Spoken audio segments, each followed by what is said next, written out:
querida, hoje é terça-feira, dia 16 de setembro. A igreja celebra a memória dos santos Cornélio e Cipriano, mártires. Cornélio nasceu entre os anos 251 e 253, papa e pastor, de alma grande e misericordiosa. Buscou sempre trabalhar pela reconquista e pela reconciliação dos cristãos que tinham cedido às perseguições. Ao mesmo tempo, defendeu a unidade da Igreja contra os cismáticos novacianos, confortado pela solidariedade de Cipriano. Morreu em Civitavecchia, pertinho de Roma, exilado pelo imperador Galo, e foi sepultado no cemitério de São Calixto.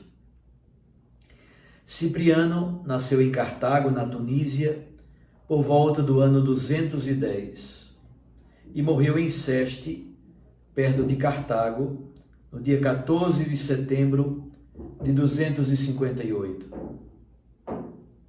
Convertido do paganismo em 245, ele foi ordenado bispo de Cartago em 249. Entre os expoentes máximos, juntamente com Tertuliano, da primeira latinidade cristã, em seu magistério, ele deu notável contribuição à doutrina sobre a unidade da Igreja, reunida em torno da Eucaristia, sob a direção do bispo. Morreu mártir na perseguição de Valeriano. Os seus nomes estão mencionados no cânon romano. É isso que diz o livrinho da CNBB, que trata da liturgia diária, chamado Igreja em Oração. O evangelho de hoje é de Lucas, capítulo 7, versículos 11 a 17. A ressurreição do filho da viúva de Naim. Naquele tempo, Jesus dirigiu-se a uma cidade chamada Naim. Com ele iam seus discípulos e uma grande multidão. Quando chegou à porta da cidade, eis que levavam um defunto, filho único, e sua mãe era viúva. Grande multidão da cidade a acompanhava. Ao vê-la, o Senhor sentiu compaixão para com ela. Ele disse: "Não chores." Aproximou-se, tocou o caixão e os que o carregavam pararam. Então Jesus disse: "Jovem, eu te ordeno, levanta-te." O que estava morto sentou-se e começou a falar. E Jesus o entregou à sua mãe. Todos ficaram com muito medo e glorificavam a Deus, dizendo: "Um grande profeta apareceu entre nós, e Deus veio visitar o seu povo." E a notícia do fato espalhou-se pela Judeia inteira e por toda a redondeza. Palavra da salvação. Glória a vós, Senhor. Minhas irmãs, meus irmãos, nos evangelhos há a narrativa de 3 ressurreições feitas por nosso Senhor Jesus Cristo. A ressurreição da filha de Jairo, em Marcos capítulo 5, a ressurreição do filho da viúva de Naim, o texto que acabamos de escutar, e também a ressurreição de Lázaro, João capítulo 11. Não vamos aqui entrar no mérito de dizer o que significa de fato, historicamente, cientificamente, do ponto de vista da medicina, o que significa esta ressurreição da filha de Jairo, do filho da viúva de Naim ou do próprio Lázaro. O certo é que essas 3 cenas como que antecipam e preparam o próprio fato da ressurreição de nosso Senhor Jesus Cristo. Naim é uma pequena cidade da Galileia. Jesus está acompanhado dos seus discípulos e também de uma grande multidão. Eles estão entrando na cidade. Naquele tempo, as cidades tinham uma muralha e havia algumas portas, geralmente poucas portas, para dar mais segurança à muralha da cidade. Enquanto Jesus, os discípulos e a multidão estão entrando na cidade, da cidade está saindo um cortejo que segue para o cemitério.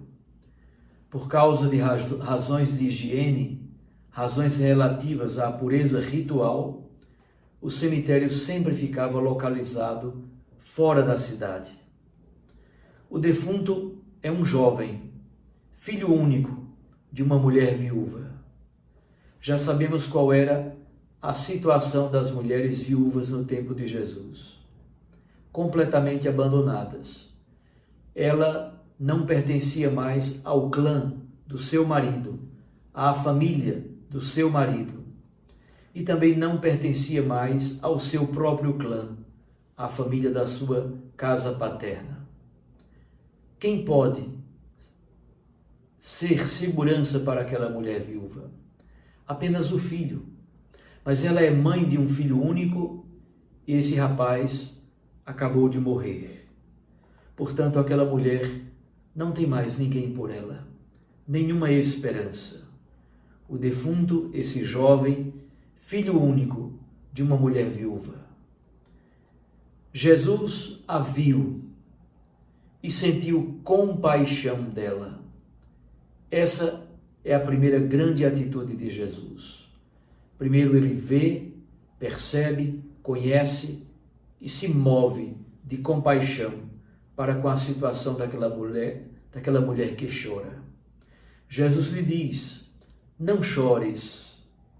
Aproximou-se, tocou o caixão. E Jesus diz a mesma frase que já havia dito para a filha de Jairo: jovem, eu te ordeno, levanta-te. Este verbo do imperativo, levanta-te, é o mesmo verbo que em algumas passagens os evangelistas vão utilizar para narrar a ressurreição de Jesus. O jovem sentou-se e começou a falar. Sentar-se e ter capacidade de interlocução é exatamente o sinal verdadeiro de que ele agora está vivo. E Jesus o entregou à sua mãe. Vários padres da igreja leem este fato, podemos lembrar, por exemplo, de Santo Ambrósio, a mãe que chora como sendo a igreja, que chora pelos pecados dos seus filhos. Jesus que devolve vivo aquele jovem à sua mãe é a reincorporação dos filhos de Deus no seio da comunidade eclesial, no seio da igreja. Todos ficaram com muito medo e glorificavam a Deus porque nunca haviam visto tanta coisa bonita acontecer por meio de um profeta. E eles dizem claramente: um grande profeta apareceu entre nós e Deus veio visitar o seu povo. A fé é capaz de coisas impressionantes. Deus nos salva pelo poder da palavra, que é o próprio Cristo Jesus.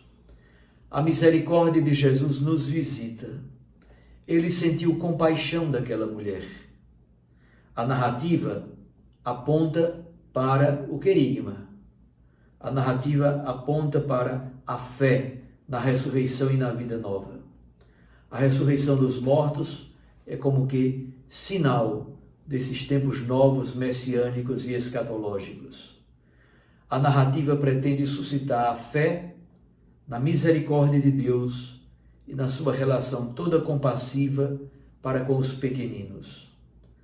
A ressurreição desse jovem, como disse, é já como que uma antecipação da própria ressurreição do Senhor.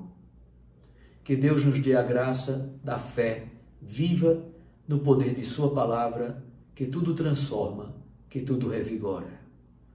Fique com Deus e com sua Mãe Maria Santíssima. Eu os abençoo, em nome do Pai, e do Filho, e do Espírito Santo. Amém. Até amanhã.